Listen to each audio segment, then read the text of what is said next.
नमस्कार मित्रों, आज हमारे साथ एक खास मेहमान हैं जो किसी परिचय के मोहताज नहीं हैं। अपने कर्म योग के बल पर वो न सिर्फ उत्तर प्रदेश बल्कि पूरे देश में चर्चित रहते हैं।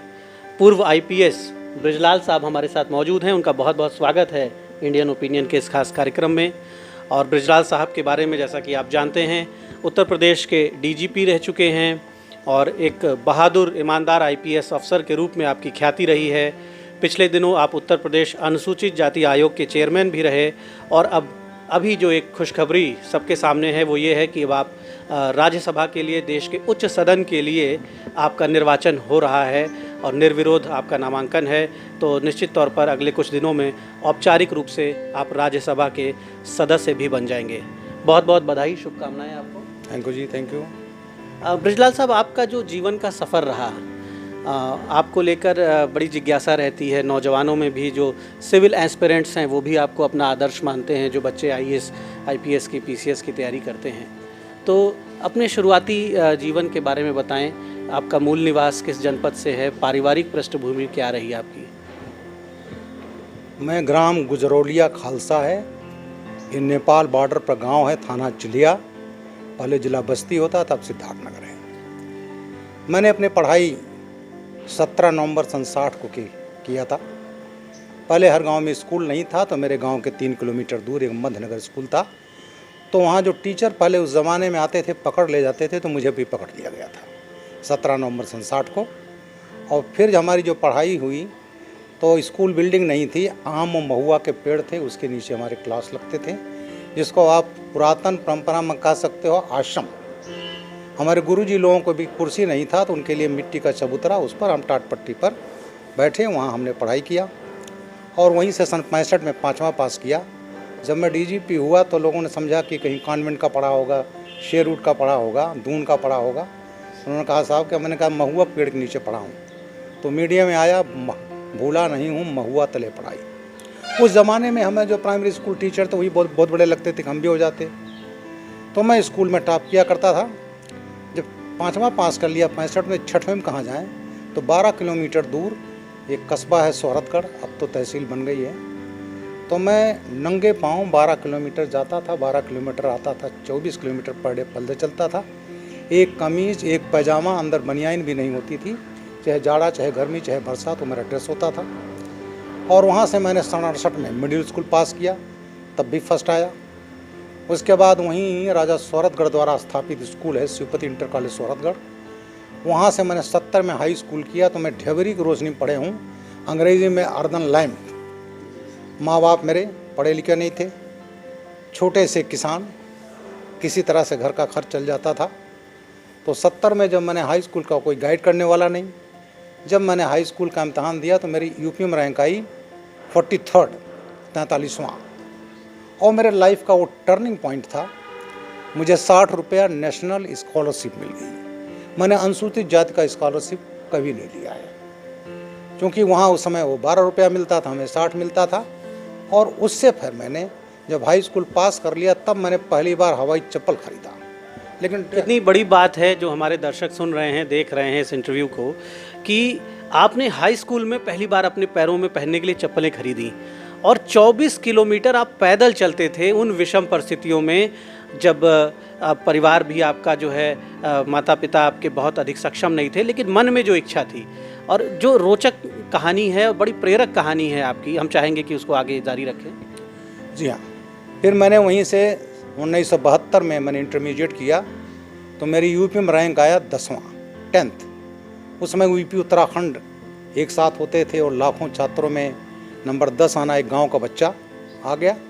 मैं आईएएस आईपीएस नहीं जानता था इंटरमीडिएट तक। तो हमारे राजा साहब, उनका बड़ा सम्मान करता हूँ, राजा तेजेंद्र प्रताप सिंह जी, उन्होंने कहा हमारा डिग्री कॉलेज है, यहीं बीएससी कर लो, बीएड कर लो, और आपको 85 रुपया बीएससी मिलेगा, उतना हम दे देंगे। और यहाँ बीएससी कर लो, बीएड कर लो, आपकी परिस्थिति नहीं है तो मैं आपको यहाँ पर इंटरमीडिएट कॉलेज में टेम्परेरी लेक्चर रख लूँगा, आगे पढ़ाई करिएगा। फिर मेरे गुरु थे केमिस्ट्री टीचर सरबजीत सिंह, उन्होंने कहा नहीं बेटा तुम इलाहाबाद चले जाओ। मैंने कहा मैं तो गोरखपुर नहीं देखा हूँ, गाँव के अलावा कहीं मैं निकला नहीं। बहरहाल किसी तरह से फार्म आया।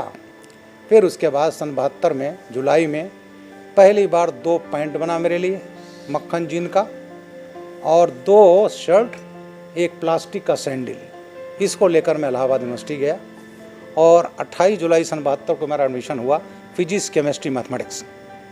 74 में बीएससी किया, तो बीएससी में मेरी इलाहाबाद यूनिवर्सिटी में 6वीं रैंक थी, 6वां स्थान।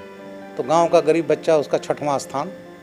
तो जो बीएससी कर लिया, हमारे क्लास फेलो, आप नाम सुनेंगे तो बहुत आपको ये होगा, प्रसन्नता होगी।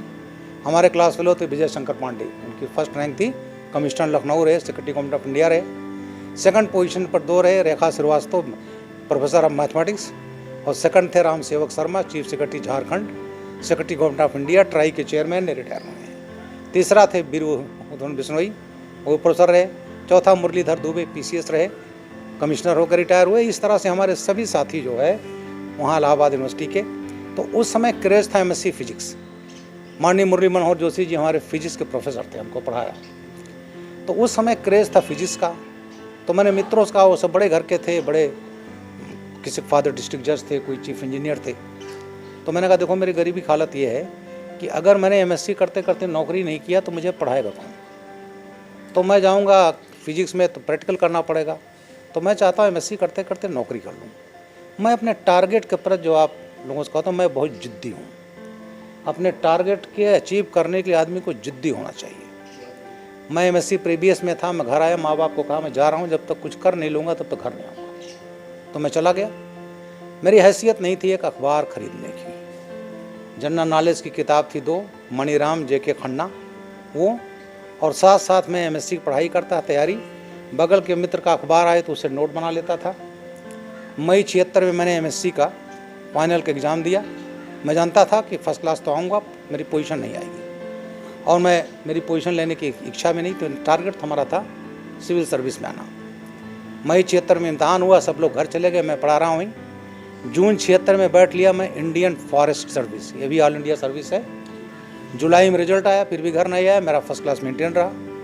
अक्टूबर 76 में मैंने सिविल सर्विस दिया, आईएएस आईपीएस जो होता है, और 1 महीने बाद नवंबर 76 में मेरा फाइनली इंडियन फॉरेस्ट सर्विस में सेलेक्ट हो गया। ठीक 22 बरस का हुआ था। 17 नवंबर 1955 मेरा डेट ऑफ बर्थ है, और नवंबर 76 में 22 साल की एज में मैं सेलेक्ट हो गया। 22 साल की उम्र में जीवन में पहली जो बड़ी सफलता है उसका स्वाद आपने चखा। हालांकि हाई स्कूल में भी आप बहुत सम्मानित अंकों से उत्तीर्ण हुए, इंटरमीडिएट में भी पूरे प्रदेश में आपने 10वां स्थान हासिल किया, और इलाहाबाद विश्वविद्यालय जो उस समय देश का ही नहीं दुनिया का ऑक्सफोर्ड ऑफ द ईस्ट कहा जाता है। और मुझे भी, मैं आपको शेयर करना चाहूँगा कि मुझे भी गौरव हासिल है, मैंने वहीं से पढ़ाई की है, इलाहाबाद विश्वविद्यालय से। और आप मेरे बगल में विराजमान हैं मेरे सीनियर के तौर पे, ये भी मेरे लिए एक अद्भुत क्षण है। और उस गौरवशाली विश्वविद्यालय से, जहाँ की मेधा की चर्चा पूरी दुनिया में होती है, इतना टफ कंपटीशन होता है, वहाँ लगभग सभी बच्चे टैलेंटेड होते हैं ये कहा जाता है, वहाँ से भी आपने बीएससी एमएससी में सम्मानित स्थान हासिल किया और आईएफएस में चयनित हुए। ऑल इंडिया पुलिस सर्विसेज में जब आप आए, आईपीएस में कब चयन हुआ और क्या स्ट्रैटेजी रही और कौन सी रैंक वहाँ पे मिली? तब जो आईएफएस में मैं सेलेक्ट हो गया तो मैं घर आया 1.25 वर्ष बाद, और घर 2 महीना रहा। तब तक मुझे 1 मार्च 77 को फॉरेस्ट एकेडमी देहरादून बुला लिया गया। मैं आईपीएस का एग्ज़ाम, मैं अपने चॉइस केवल दिया था इंडियन पुलिस सर्विस का, और उसके बाद मैं मात्र 4 महीना 11 दिन रहा, तब तक मेरा इंडियन पुलिस सर्विस में सिलेक्शन हो गया। तो मेरे कलीग कहा करते थे, और मेरे जो सीनियर कि तुम आईएएस बैठो। मैंने कहा मैं बैठूंगा तो एक अटेम्प्ट नहीं लूँगा तो उसमें हो जाऊंगा। यहाँ केवल मैं इंडियन पुलिस सर्विस, और लाइफ में मैं केवल वर्दीधारी नौकरी करना चाहता हूँ। मैंने एक बार कहा था रिटायर होते समय कि अगर पुनर्जन्म, हमारी मैथोलॉजी में है कि पुनर्जन्म होता है, तो अगर मैं पुनर्जन्म लूँ तो ईश्वर से यही प्रार्थना करूँगा कि मुझे वो अगले जन्म में भी पुलिस अफसर बनाए। क्योंकि मेरा मानना है कि पुलिस सेवा में अगर पुलिस वाला निष्ठा से नौकरी करे और उसकी निष्ठा हो, उसमें कभी भेदभाव ना हो, तो जो तुरंत मदद, इमीडिएट हेल्प एक कांस्टेबल कर सकता है, एक इंस्पेक्टर कर सकता है, वो कोई नहीं कर सकता। बहुत बड़ी बात आपने कही कि पुलिस सेवा में असीम संभावनाएं हैं लोगों की मदद करने की, लोगों को न्याय दिलाने की, और त्वरित न्याय जो है वो सबसे पहले पुलिस के द्वारा ही दिया जा सकता है। ये अवसर होता है, ये अधिकार, ये पुलिस का सौभाग्य होता है। जो पुलिसकर्मी संवेदनशील हैं वो ये समझते हैं कि ईश्वर ने उन्हें कितना बड़ा सौभाग्य दिया है। पुलिस सेवा में जब आप चयनित हुए तो उस समय आपके साथ जो आपके साथ तैयारी कर रहे थे लोग, उनकी क्या प्रतिक्रिया थी, आपके परिवार की क्या प्रतिक्रिया थी? नेचुरली मेरे परिवार का खुश होना, जिन्होंने ये सोचा था मेरा बेटा लेखपाल हो जाए, मास्टर हो जाए, उनके लिए ये होना, लेकिन चूँकि मैं मेरिटोरियस तो जानते कि बहुत आगे जाएगा। और उसके बाद मैं एमएससी करते करते 76 में एमएससी एग्ज़ाम, 76 में इंडियन फॉरेस्ट सर्विस, 76 में इंडियन पुलिस सर्विस, एक ही साथ मैंने सबका कर लिया था। इलाहाबाद यूनिवर्सिटी में 72 में गया था और 76 में 4 साल में मैं सेलेक्ट होकर के बाहर आ गया। उस समय हमारे तमाम कलीग कंपटीशन की तैयारी कर रहे थे, उनको बड़ी प्रसन्नता हुई।